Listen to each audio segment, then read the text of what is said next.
Já parou para pensar em como uma revolução científica está no balcão da sua cozinha? Você aperta um botão e em minutos a sua comida está quente.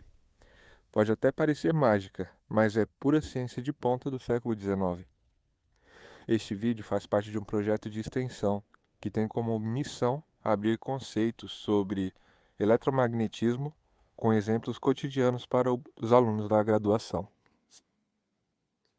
Tudo começou com uma pergunta que intrigava Faraday, Tesla e Maxwell. Como a eletricidade e o magnetismo se conversam? A resposta deles não só mudou o mundo, como criou o coração do forno de micro-ondas, o magnetron.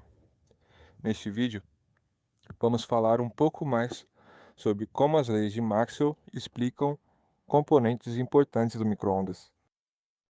Agora ia apresentar o coração do micro-ondas, o magnétron. O magnétron nada mais é do que um dispositivo onde utiliza as forças elétricas e magnéticas a fim de criar uma onda eletromagnética de 2,45 GHz. O dispositivo ele funciona de uma maneira muito simples. Dentro dele tem um filamento onde percorre 4 volts, corrente alternada, onde ele tem o objetivo de aquecer. Após isso, ele tem uma pequena camada de elétrico, onde ele divide uma cápsula envolvtória de metálica também, onde ela é um cátodo.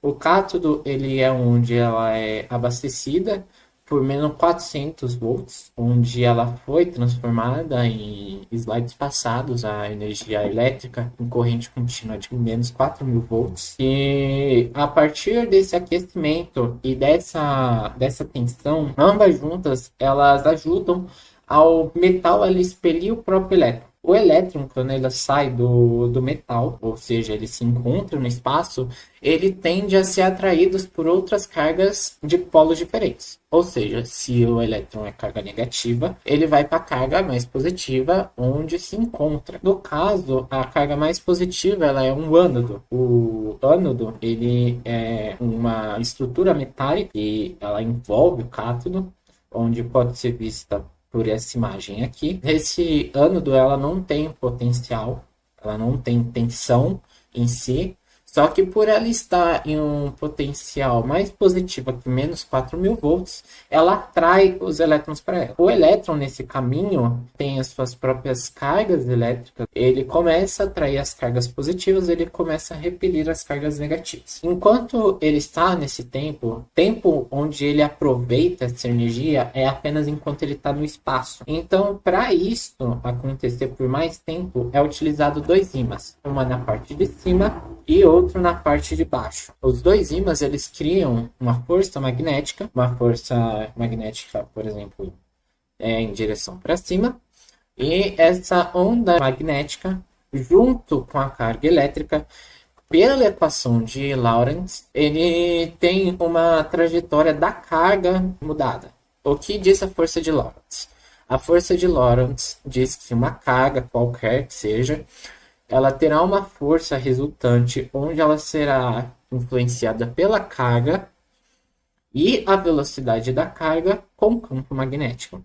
Ou seja, a carga, ao invés dela ir em direção ao ânodo de uma maneira reta, ela vai de uma maneira circular e ela vai aos poucos chegando perto do ânodo, o que aumenta a eficiência dela. Como pode-se ver, no ânodo ela tem diversas entradas, partes que estão mais próximas do cátodo e partes que são mais distantes do cátodo. As partes mais próximas do cátodo, à medida que o elétron vai chegando na parte do ânodo, ele vai criando uma espécie de uma indução onde metade das entradas para o cátodo elas vão criando uma polaridade, metade positiva e metade negativa, e à medida que vai acontecendo todo esse processo, elas vão se alterando de lugar, criando assim uma corrente. Essa corrente ela é utilizada numa antena,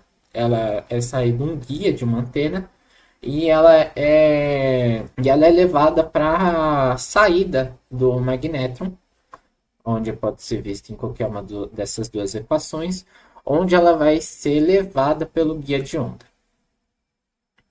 O guia de onda nada mais é do que a estrutura metálica onde ela vai ligar o magnétron e a carcaça interna metálica. O guia de onda ela deve seguir algumas leis. Utiliza uma lei e uma frequência de corte, onde o tamanho dela tem que ser um múltiplo do comprimento de onda dela. E ela segue essa lei aqui, onde a frequência mínima de corte ela tem que ser o C dividido por 2, com a raiz de m dividido por a ao quadrado mais n dividido por b ao quadrado.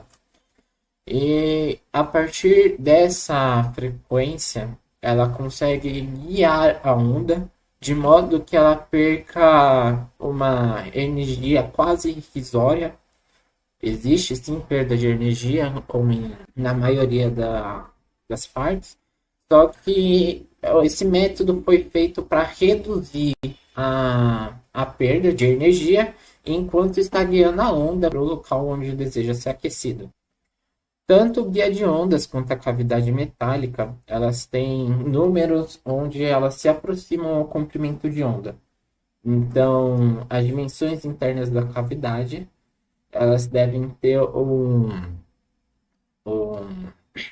valor que seja múltiplo desse comprimento de onda, a fim de criar ondas estacionárias dentro do micro-ondas e permitir um aquecimento de pontos estratégicos ao alimento que está depositado dentro do micro-ondas. Há também a ventoinha do magnético. A ventoinha ela tem um funcionamento parecido com o motor do prato, que já foi apresentado anteriormente, onde faz a partir dos campos induzidos por indutores rodar o centro do motor, e a partir dessa rotação desse centro de motor ele consegue movimentar as pás de maneira a resfriar o magnétron.